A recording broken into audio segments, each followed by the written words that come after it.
So, Wright and Jordan have just done an interview with John Textor. Now, a lot of it was to do with Palace and the multi-club scene and how everything runs there and how all the businesses run, really.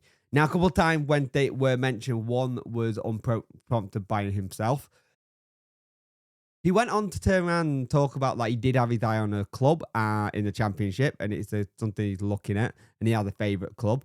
And then Jim Wright said, "Is it Sheffield Wednesday?" He said, "Look, I'm not going to talk about it. It'd be wrong if I did." And then you also had the thing when they were talking about like people going in and investing money. He said, "Well, look at Sheffield Wednesday. Somebody should go into Sheffield Wednesday and be able to invest their money and put their money in." into it and do what they want with it. And that's their thing. And it's very interesting that came up without being prompted. Now, the interview as a whole, it was interesting how he spoke. I thought he spoke very well. I thought some of the things that he was saying about Palace and saying how the multi-club systems work. They were trying to talk about the debt with Leon. They were talking about other things like all the Leon stuff is interesting.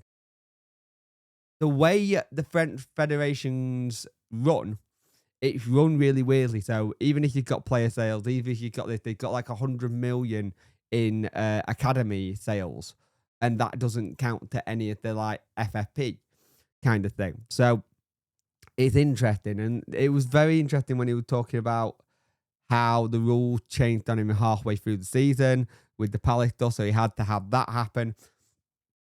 But all in all, he came across as a man who kind of knows what he's doing and what he's talking about, and how he came across was very relaxed. I won't lie, it was very relaxed. It was quite non-confrontable. If someone gave him a bit back, he gave it back as well. You could see that White was trying to get that like provocative response, and it just wasn't there. He was very cool and calm under the pressure of it, and he did really well. And it was interesting to hear how he went on to say stuff about the entire thing going on. Now, for me, it was calm, cool, and that's what we needed to hear as a fan base.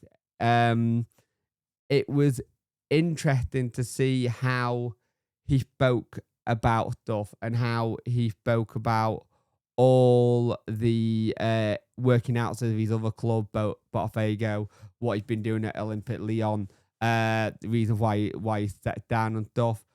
And it's one of those things where you look at what he says, that like I think it was something stupid, like across the whole thing, the Eagles holdings he got, it was like something like 1.2 billion.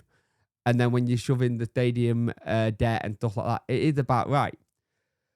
But he comes in, he does a lot of the questions, doesn't dodge any of them. He take calls from the thing. It was good. It was a good interview. It was interesting to see how he handled it and how he went with it. Now, are we going to have it where we're going to find out that he got a bid for Wednesday? Who knows? But people will look at it and go, what do Wednesday fans think of this? And if you haven't heard it, go to TalkSport. It will be on TalkSport's channel later today. I can imagine they're going to do clips out of it. I thought he did quite well. I thought it sounded quite well. But there are bits of it where I do go, ooh, I don't like that. But you get that with anyone who will come in as owner.